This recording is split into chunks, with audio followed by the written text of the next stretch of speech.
নমস্কাৰ, মোৰ নাম ৰাছেল হুছেইন। আজি এটা বিশেষ বিষয় লৈ আপোনালোকৰ ওচৰত মই এই ভিডিঅ'টো কৰিবলগীয়া হ'ল। আপোনালোকে সকলোৱে চাগে অৱগত যে যোৱা 30 তাৰিখে অসম চৰকাৰে কেবিনেট ডিচিশ্যন লৈ এটা সিদ্ধান্ত ল'লে, যি সিদ্ধান্ত মৰ্মে যিকোনো কৃষি ভূমিত যদি উদ্যোগ খুলিব বিচাৰে তেতিয়াহ'লে আপুনি উদ্যোগ খুলিব পাৰে। তাৰমানে ভাৰতৰ যিকোনো ঠাইৰ পৰা বৃহৎ উদ্যোগ গোষ্ঠী আহি ইয়াতে কৃষি ভূমি মাটি অধিগ্ৰহণ কৰি সেই মাটিত উদ্যোগ স্থাপন কৰিব পাৰিব। তাৰ কাৰণে কোনো ৰাজহ বিভাগৰ পৰা অনুমতি লোৱাৰ প্ৰয়োজন নাই, চৰকাৰী কোনো অনুমতিৰ প্ৰয়োজন নাই, উপায়ুক্তৰ পৰা অনুমতিৰ প্ৰয়োজন নাই। আপুনি বিনা দ্বিধাই মাটি লৈ তাত উদ্যোগ স্থাপন কৰিব পাৰে। এতিয়া ঘটনাটো হৈছে অসম চৰকাৰে যিটো এনেকুৱা এটা ব্যৱস্থা লৈছে, অসম চৰকাৰে ভাবিছে যে গোটেই ভাৰতবৰ্ষৰ পৰা বহু উদ্যোগ অসমলৈকে আহিব আৰু সেইকাৰণে এনেকুৱা এটা ব্যৱস্থা লৈছে। ভাল কথা, তেওঁলোকে যদি সেনেকৈ উদ্যোগ খুলি অসমৰ নিবনুৱা সমস্যা সমাধান কৰিব পাৰে, মই ভাল পাওঁ। কিন্তু আটাইতকৈ তাৰ আগতে এটা কথা কওঁ যে অসম চৰকাৰে 2018 চনত এডভান্টেজ আছাম পাতিলে। ভাৰতৰ প্ৰধানমন্ত্ৰীয়ে আহি এডভান্টেজ আছাম উদ্বোধন কৰিলে। পৃথিৱীৰে নহয়, ভাৰতবৰ্ষৰ বিভিন্ন ডাঙৰ ডাঙৰ উদ্যোগপতি আহিল, অসমৰো বহু উদ্যোগপতি আহিল। তেওঁলোকে ইনভেষ্টমেণ্ট প্ৰায় 11,000 কোটি টকাৰ ইনভেষ্টমেণ্ট হোৱা বুলি দেখুৱালে। পিছত আমি গম পালোঁ যে আমাৰ কিছুমান বহু বন্ধু মানুহ আছে যিবোৰৰ ফ্লেট 2018 চনত এডভান্টেজ আছাম আছে, 2014 চনৰ পৰা আৰম্ভ কৰা ফ্লেটকো তাতে ফ্লেটৰ ইনভেষ্টমেণ্ট দেখুওৱা হৈছে। মোবাইল কোম্পানীৰ টাৱাৰকো তাতে ইনভেষ্টমেণ্ট দেখুৱাব হৈছে। স্বাভাৱিকতে মোবাইল কোম্পানীয়ে ইয়াতে পইচা ইনকাম কৰিবলৈ হ'লে মোবাইলৰ টাৱাৰ বহাবই লাগিব, এইটো কোনো ইনভেষ্টমেণ্টৰ কথা নহয়। কিন্তু সেইবোৰো দেখুওৱা হ'ল। দেখুওৱাৰ নামত যি চৰকাৰে যিমান 100 কোটি টকা খৰচ কৰিলে, চৰকাৰক মই আহ্বান জনাইছোঁ যে চৰকাৰে শ্বেতপত্ৰ প্ৰকাশ কৰক যে আপোনালোকে যিমান কোটি টকা খৰচ কৰিছে অসমৰ স্মল আৰু মাইক্ৰ' ইণ্ডাষ্ট্ৰীয়ে ইনকাম টেক্সত সিমান কোটি টকা ইনকাম দেখাব পাৰিছে নে নাই। আজি আপোনালোকে উদ্যোগৰ কথা কৈছে, বাহিৰৰ পৰা উদ্যোগ আনিব, কৃষি ভূমি দিব, কিন্তু আপোনালোকে অসমত যিবোৰ উদ্যোগ এতিয়া বন্ধ হৈ যাব ধৰিছে, এই লকডাউনৰ ফলত, এই কৰোণাৰ ফলত যি আৰ্থিক দীনতাত ভুগি যেনেকৈ উদ্যোগবোৰ বন্ধ হ'ব ধৰিছে, চাকৰি যাব ধৰিছে, যিবোৰ সৰু সৰু স্মল এণ্টাৰপ্ৰেনাৰ্ছ আছিল সেইবিলাক ৰাস্তাৰ ভিখাৰী হোৱাৰ উপক্ৰম হৈছে। মই নিজে ব্যৱসায়ৰ লগত জড়িত মানুহ, কিমান মানুহক লগ পাওঁ, কি অৱস্থা হৈছে। সেইবোৰক আপোনালোকে বচোৱাৰ কথা চিন্তা কৰিব। যিবোৰ অলৰেডি উদ্যোগ আছিল, যিবোৰ বন্ধ হৈ গৈছে, সেইবোৰৰ কথা আপোনালোকে চিন্তা কৰিব নে বাহিৰৰ পৰা বৃহৎ বৃহৎ উদ্যোগপতি আনিব আৰু যি উদ্যোগপতিয়ে ইয়াতে কিছুমানে মাটিৰ দালালি কৰিব, তাৰে অংশ আপোনালোকেও পাব চাগে। আৰু ডাঙৰ ডাঙৰ উদ্যোগপতিবোৰে অসমৰ স্থানীয়ভাৱে মানুহ নলয়, বাহিৰৰ পৰা মানুহ লৈ আহিব।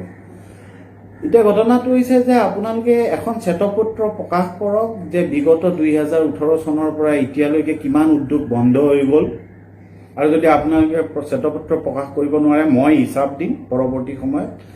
আৰু যিখিনি উদ্যোগ জীৱিত আছে সেই উদ্যোগখিনি আপোনালোকে অকল এডভান্টেজ আছাম পতাৰ নামত যিমান টকা খৰচ কৰিলে সিমান টকা IT ৰিটাৰ্ণত তেওঁলোকে ইনকাম দেখাব পাৰিছে নাই। আপোনালোকে যিটো কাম কৰিব গৈ আছে আচলতে কেনেকুৱা যে মোৰ ঘৰত এযোৰ জোতা আছে, কিন্তু জোতাযোৰ মই পিন্ধিব পৰা অৱস্থাত নাই, ফাটি গৈছে, কিন্তু মই চুটৰ কাপোৰ কিনিবলৈ বজাৰলৈ, ফেঞ্চি বজাৰলৈ গৈছোঁ, সেনেকুৱা ধৰণৰ কথা কৈছে। ঘৰত থকা উদ্যোগটো বচোৱাৰ কথা চিন্তা নকৰি যিকেইটা স্থানীয় আমাৰ থলুৱা যি উদ্যোগী আছে, আমাৰ খিলঞ্জীয়া অসমত বাস কৰা যি অসমীয়া লোক আছে, তেওঁলোকে আজি ৰাস্তাত আহিবলগীয়া অৱস্থা হৈছে। তেওঁলোকক উদ্ধাৰ কৰাৰ ঠাই এতিয়া আপোনালোকে বহিৰাগত উদ্যোগপতিক আনি অসম উদ্ধাৰ কৰিব ওলাইছে। আৰু দ্বিতীয় কথাটো হৈছে যে আপোনালোকে কৃষি ভূমি যে দিব, আজি এটা উদ্যোগিক অঞ্চল কিয় কৰা হয় যে এটা বিশেষ ঠাইত বিভিন্ন উদ্যোগ থাকে, কি কাৰণত থাকে? সেই উদ্যোগৰ পৰা বিভিন্ন বেয়া বস্তু ওলাব পাৰে, তাৰ কাৰণে যাতে খেতি কৰা অঞ্চলবোৰ ক্ষতিগ্ৰস্ত নহয়, তাৰে কাৰণে এটা বিশেষ ঠাই উদ্যোগিক অঞ্চল গঢ়ি তোলা হয়। এতিয়া আপোনালোকে সকলো গাঁৱৰ মাজতো এখন পথাৰৰ মাজত কোনোবাই এখন উদ্যোগ খুলি দিব, তাৰপিছত তাতে কেমিকেলবোৰ এৰি দিব পথাৰত, বাকী সাধাৰণ মানুহে খেতি কৰিব। আৰু এটা কথা হৈছে যে পথাৰবোৰ কি, পথাৰবোৰত যে মানুহৰ যে পথাৰবোৰৰ যে সীমা থাকে, তাতে ইটাৰ ৱাল নাথাকে, কংক্ৰিটৰ ৱাল কিয় নাথাকে? কাৰণ পথাৰবোৰত এটা নেচাৰেল পানীৰ ফ্ল' থাকিব লাগে। এটা যদি জান থাকে বা এটা ইৰিগেশ্যন চিষ্টেম থাকে, ইৰিগেশ্যন চিষ্টেমত যদি এখন পথাৰত পানী এৰি দিয়া হয়, যাতে সমস্ত পথাৰখনত এটা এডৰা মাটিত যদি পানী এৰি দিয়া হয়, যাতে গোটেই সমস্ত পথাৰখনত পানীখিনি গুচি যায়। তাৰে কাৰণে তাত কোনো কংক্ৰিটৰ ৱাল মাজত নাথাকে, পথাৰখন সদায় খালী থাকে। কোনোবাই যদি পথাৰত খেতি কৰা মাটিত যদি কোনোবাই ভাবে যে মই ৱাল দিম, সেইটো কেতিয়াও গাঁওবুঢ়াই বা গাঁৱৰ মানুহে কেতিয়াও সেইটো পাৰ্মিশ্যন নিদিয়ে। তেনেস্থলত আপোনালোকে এই যিটো কৃষি ভূমি যোনে তোনে উদ্যোগ খুলিব, তাৰমানে পথাৰৰ মাজত এখন বিশাল ৱাল দি এখন উদ্যোগ খুলিব, গৈ তাৰ চাৰিসীমাত থকা যিমান খেতিডৰা আছে, যোনে সেই খেতিৰ পৰা জীৱন নিৰ্বাহ কৰিছে, তেওঁলোকক আপোনালোকে ভাতে মাৰিব বিচাৰিছে। অসম এখন উদ্যোগ প্ৰধান ঠাই, তাতে কি মাজে মাজে পথাৰৰ মাজে মাজে এখন উদ্যোগ হ'ব আৰু কংক্ৰিটৰ ডাঙৰ ৱাল হ'ব, তাৰে মাজত সেই উদ্যোগৰ পৰা যিবোৰ বেয়া বস্তু সেইবিলাক পথাৰত যাব আৰু বাকীবিলাক অনাহাৰে মৰিব। পানী ইৰিগেশ্যনৰ পানী নোযোৱা অৱস্থা হ'ব, সেই ৱালেৰে মাজত বাধা হৈ যাব। এইবোৰ আপোনালোকে কি নীতি অৱলম্বন কৰিব বিচাৰিছে? অসমৰ কি খেতিয়ক ৰাইজ, এই যে কোটি কোটি অসমৰ খেতিয়ক ৰাইজ যোনে আপোনালোকক ভোট দিছিল পৰিৱৰ্তনৰ নামত, তেওঁলোক কি আপোনালোকৰ আপোন নহয় নেকি? তেওঁলোকৰ কথা পাহৰি গ'লে আপোনালোকে? আজি আপোনালোকে জানে যে 22 জুন 2011 চনত ভূমিস্বত্ব আন্দোলনৰ 4জন শ্বহীদ হৈছিল। ৰুহুল আলী, দ্বিজেন কলিতা, শিৱ কুমাৰ চৌহান, জেৰিনা বেগম, তেওঁলোক যে শ্বহীদ হ'ল সেই আন্দোলনত, ভূমিৰ অধিকাৰ বিচাৰি যে আন্দোলন কৰিছিল, তেওঁলোকক আপোনালোকে যিটো মৌলিক অধিকাৰ, বাসস্থান, সাজ পোছাক আৰু খাদ্য, সেইটো আপোনালোকে তেওঁলোকক একথা মাটি দিলে, আধা কথা মাটি দিলে। এতিয়ালৈকে যোৱা 9 বছৰে আপোনালোকে মাটি দিয়া নাই। আপোনালোকে যোৱা বছৰ 21 অক্টোবৰত কেবিনেট ডিচিশ্যন কৰি কেনে ৰেভিনিউ আৰু ডিজাষ্টাৰ মেনেজমেণ্ট ডিপাৰ্টমেণ্টক নিৰ্দেশ দিলে যে খিলঞ্জীয়াক কেনেকৈ ছেফগাৰ্ড দিয়া হয়, খিলঞ্জীয়াক মাটি আবণ্টন দিয়াৰ ক্ষেত্ৰত কেনেকৈ সহজ প্ৰক্ৰিয়াৰ ব্যৱস্থা কৰায়, তাৰে কাৰণে আপোনালোকে এখন অধ্যাদেশ জাৰি কৰিলে। এইটো কি হ'ল? কিমানজন খিলঞ্জীয়াই মাটি পালে?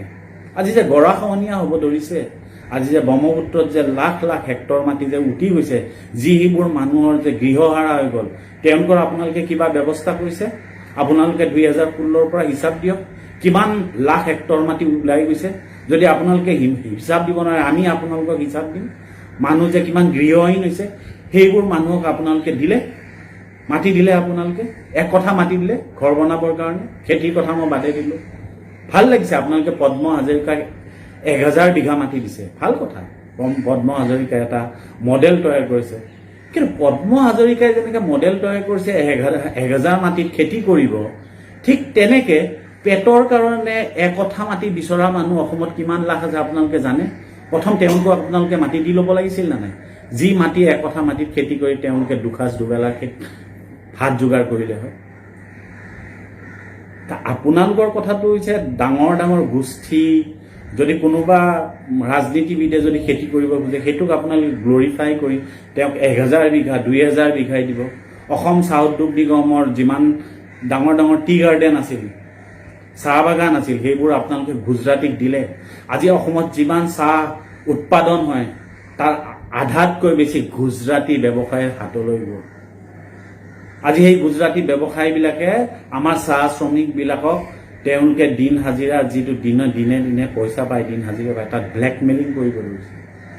যিখিনি প্ৰাপ্য মিনিমাম ৱেজ সেইটোও দিব বিচৰা নাই।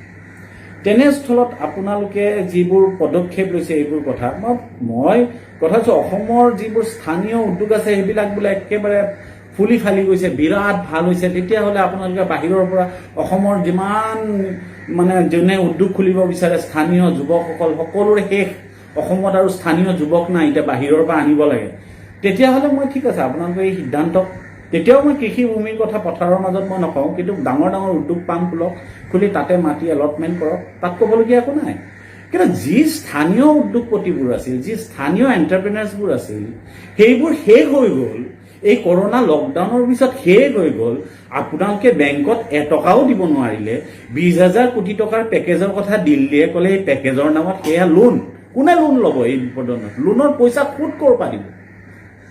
আজি আপোনালোকে এইবোৰ কথা চিন্তা কৰি চাব যে আজি আপোনাৰ ঘৰৰ যিকেইটা উদ্যোগ আছে সেইকেইটাক বচাওক, বচোৱাৰ পিছতহে বাহিৰৰ কথা চিন্তা কৰিব।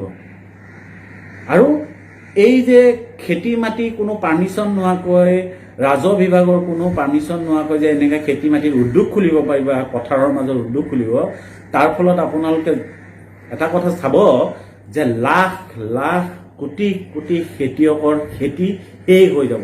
যোনে খেতি কৰি খাই আছিল সেইবোৰে শেষ হৈ যাব। সকলোকে তেওঁলোকে কি উদ্যোগৰ কাৰণে এই খেতিবোৰ যেতিয়া শেষ হৈ যাব, সেই খেতিবোৰ কাক দিব? উদ্যোগক দিব। তাতে গোটেই অসমত উদ্যোগ হৈ যাব। তাৰমানে দিল্লীৰ পৰা যে মেইনলেণ্ড ইণ্ডিয়াৰ পৰা মানে মধ্যপ্ৰদেশ, দিল্লী, বম্বেৰ পৰা ৰ মেটেৰিয়েলছ অসমলৈ আহিব, আহি আমি ইয়াতে বস্তু বনাই আকৌ দিল্লীত বিক্ৰী কৰিম, আৰু দিল্লীতে পোৱা বস্তু ৰ মেটেৰিয়েলছ পোৱা যিবোৰ পায় আৰু যি দিল্লীত ফেক্টৰী আছে তেওঁলোকে বনাই দিল্লীত বিক্ৰী কৰিব, তেওঁলোকতকৈ আমি কম দামত দিব পাৰিম। কিহৰ অংক কৰিছে? আমি কৃষি ভিত্তিক উদ্যোগ গঢ়ি তুলিব লাগিব অসমৰ থলুৱা যুৱক যুৱতীৰ দ্বাৰা, অসমৰ থলুৱা মানুহৰ দ্বাৰা, আৰু সেইকাৰণে আপোনালোকে এই অসমৰ থলুৱা মানুহক হাতে নামাৰিব। এইখিনিয়ে আপোনালোকক ক'লো, আহ্বান জনালো, আৰু এই আহ্বানক যদি আপোনালোকে সময় থাকোঁতে সহায় দিয়ে ভাল পাম, নহ'লে আকৌ আমি ৰাজপথত আন্দোলন কৰিবলৈ ওলাব লাগিব। ধন্যবাদ।